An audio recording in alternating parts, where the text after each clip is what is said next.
Hello students, आज हम बेटा डिस्कस करेंगे next question set number 3 CBSE chemistry exam जो हमारा पंचकुला रीजन में कंडक्ट हुआ है। क्वेश्चन नंबर 26 बेटा हमने लास्ट वीडियो में डिस्कस किया है। अब है हमारा क्वेश्चन नंबर 27। इसमें है बेटा answer the following about the complexes Fe6 3 negative और FeCN की 6 4 नेगेटिव। यहाँ पे दोनों सेंट्रल एटम आयरन है बट लिगेंड डिफरेंट है।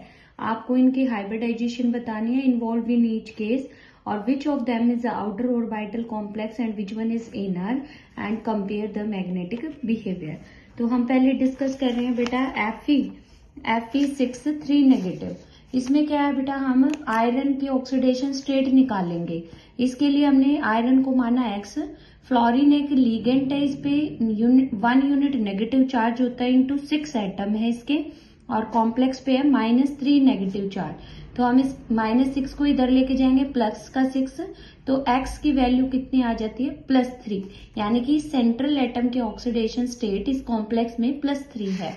अगर हम बात करें इसकी, तो इसके लिए हम X मानेंगे। साइनाइड पे भी 1 यूनिट नेगेटिव होता है इंटू 6 एटम -4 नेगेटिव, तो X इज इक्वल टू +2 हमारा ऑक्सीडेशन स्टेट है बेटा। इन दोनों कॉम्प्लेक्सेस में हमें सेंट्रल एटम की ऑक्सीडेशन स्टेट निकाल ली।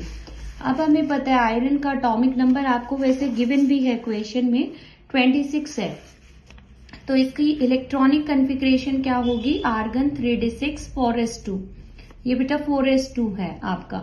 और अगर मैं +3 इलेक्ट्रॉन 3 इलेक्ट्रॉन में निकालूं तो 2 S से जाएंगे, 1 D से जाएगा, तो क्या हो जाएगा आर्गन 3d5।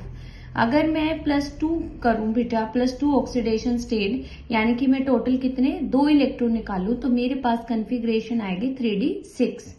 अब अगर मैं इस कॉम्प्लेक्स की बात करूं तो बेटा इसमें 3D में कितने इलेक्ट्रॉन है आपके, 3D में आपके 5 इलेक्ट्रॉन है। तो 3D में मैंने 1 2 3 4, पहले आपको पता है बेटा अभाव प्रिंसिपल और जो आपका जो है हंट्स रूल है, पाउली एक्सक्लूजन 11th क्लास में उनके जो रूल्स होते हैं, तो उसमें पहले आप सिंगल इलेक्ट्रॉन की फिलिंग करते हैं देन पेयरिंग।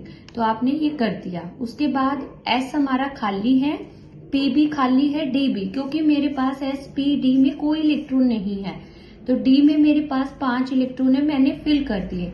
अब जो फ्लोरीन है वो क्या है, एक वीक लिगेंड है, वो इन इलेक्ट्रॉन की आपस में ऑर्बिटल में पेयरिंग नहीं करा सकता, वीक लिगेंड है, तो वो एज सच रखेगा। अब फ्लोरीन जो लिगेंड का काम कर रहा है वो सेंट्रल एटम के 3D को तो इलेक्ट्रॉन नहीं दे सकता क्योंकि वो हाफ फिल्ड है, तो अब वो किसको देगा बेटा, कोऑर्डिनेट बॉन्ड के थ्रू S को देगा। कितने फ्लोरीन है टोटल 6, तो 6 में देगा 1 2 3 4 5 6, एक S में देगा, 3 P में और 2 D में देगा, तो टोटल 6 लिगेंड है मेरे पास। तो दोनों ने अपने कोऑर्डिनेट बॉन्ड के थ्रू इलेक्ट्रॉन दिए। तो हाइब्रिडाइजेशन क्या हुई, क्योंकि बेटा ये तो लिगेंड ने इनको इन्वॉल्व ही नहीं किया, 3D को इन्वॉल्व किसको किया, S को, P को, D को, और दोनों तीनों का जो क्वांटम नंबर है N की जो वैल्यू वो 4 है, तो क्या आ गई sp3d2 sp3d2 कॉन्फ़िगरेशन। अब D इसने कौन सा यूज किया है, बाहर का यूज किया है, 4D यूज किया है, 3D यूज नहीं किया, तो इसलिए ये कौन सा ऑर्बिटल है बेटा, आउटर ऑर्बिटल है। आउटर ऑर्बिटल की क्या कॉन्फ़िगरेशन होती है, sp3d2। अब आ जाते हैं मैग्नेटिक बिहेवियर। तो इसमें 5वें इलेक्ट्रॉन अनपेयर्ड है, तो इसलिए इसमें 5 अनपेयर्ड है, तो ये बहुत ज्यादा क्या है, पैरामैग्नेटिक इन नेचर है। अगर मैं बेटा इसमें बात करूं तो यहाँ पे आपकी कॉन्फ़िगरेशन क्या थी, 3d6, तो D में 6 इलेक्ट्रॉन मैंने भरे, पहले एक एक भर दिया, 1 2 3 4 5, फिर पेयरिंग हो गई। चलो 4s खाली, 4p भी हमारा वेकेंट है अभी। अब साइनाइड कैसा लिगेंड होता है, स्ट्रॉन्ग होता है, तो वो with in the 3D orbital in electron की क्या कराएगा, पेयरिंग कराएगा। तो एक पेयर ऑलरेडी था, 2 पेयर और तैयार हो गए। अब 2D क्या हो गए मेरे, खाली हो गए हैं, एक S है और 3 P है। तो अब साइनाइड जो कि लिगेंड है टोटल 6, वो 6 के 6 लिगेंड अपने इलेक्ट्रॉन डोनेट करेंगे कोऑर्डिनेट बॉन्ड के थ्रू। तो 1 2 3 4 5 6, इसमें ये क्रॉस जो मैंने लगाए हैं ये एक्चुअल में क्या है, पेयर ऑफ इलेक्ट्रॉन, क्योंकि कोई भी लिगेंड होता है वो ये पेयर ऑफ इलेक्ट्रॉन डोनेट करता है।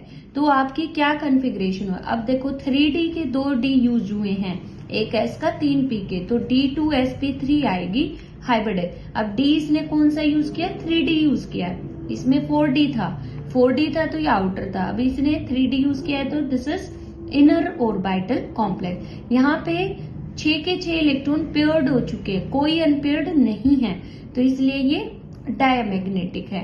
तो अगर हम क्वेश्चन की बात करें तो देखें, हाइब्रिडाइजेशन पूछा, इन्वॉल्व इन ईच केस, तो इसमें हो जाएगी sp3d2, इसमें हो जाएगी d2sp3। आउटर ऑर्बिटल कौन सा है, तो आउटर मेरा कौन सा है बेटा, ये वाला आउटर ऑर्बिटल है, जिसमें वीक लिगेंड होता है वो आउटर होता है, स्ट्रॉन्ग वाला इनर ऑर्बिटल कॉम्प्लेक्स होता है। ये 5 अनपेयर्ड के होने की वजह से हाईली पैरामैग्नेटिक है, ये डायमैग्नेटिक।